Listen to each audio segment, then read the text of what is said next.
So with a dyslexic child or just a child who's struggling with reading, often we're told, yes, they've read the words, but they're not understanding what they're reading. And of course, if you're using so many cognitive resources up to just figure out what those words are, you haven't got enough freed up to really think about what you're reading. So asking them questions is really important. People often say to me, yeah, but I don't know what questions, or I don't know, do I do it whilst they're reading? Because they don't really want to stop and talk and whatever. When you get to the stage like with Alf, where he's just freely talking about it, it's a lot easier because you can turn it into a conversation. But let's just do this as an activity called Snap and Crack with the child who is struggling. You spend 2-3 minutes on this tops. So the video with Alfie reading this book, what we would do in Snap and Crack is we would put the book that he's just finished, or whilst he's reading it, into this plastic wallet. This is called Snap and Crack because we called it Snap and Crack because we used to take a photo of this, put it on the whiteboard. This is in a class situation, so we'd snap a photo of whatever page the children decided we're going to do this with or whatever.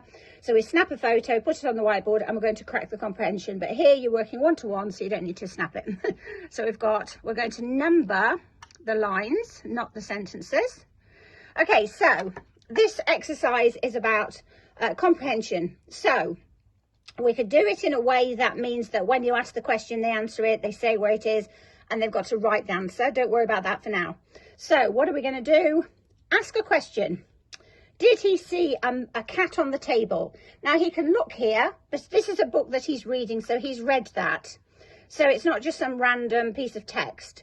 So he might look at this and say, no, there's not a cat on the table. But he's got to say where he saw it in the text. So it's making him really look at the text.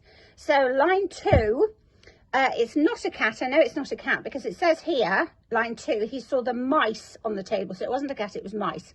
You might say, how many of the mice ran away? He might remember, but he's actually got to go and say, line 3 here, 6 of the mice ran away. How many mice hid in the cheese?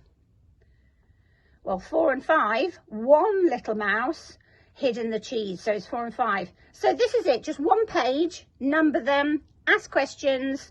It can be questions about what he thinks. It can be questions that are in the text, all sorts of stuff. But he's got to justify where the answer comes from in the text. And if it doesn't come from the text, then he would say, well, actually, I've looked at it and I think this is the answer, but it's not in the text.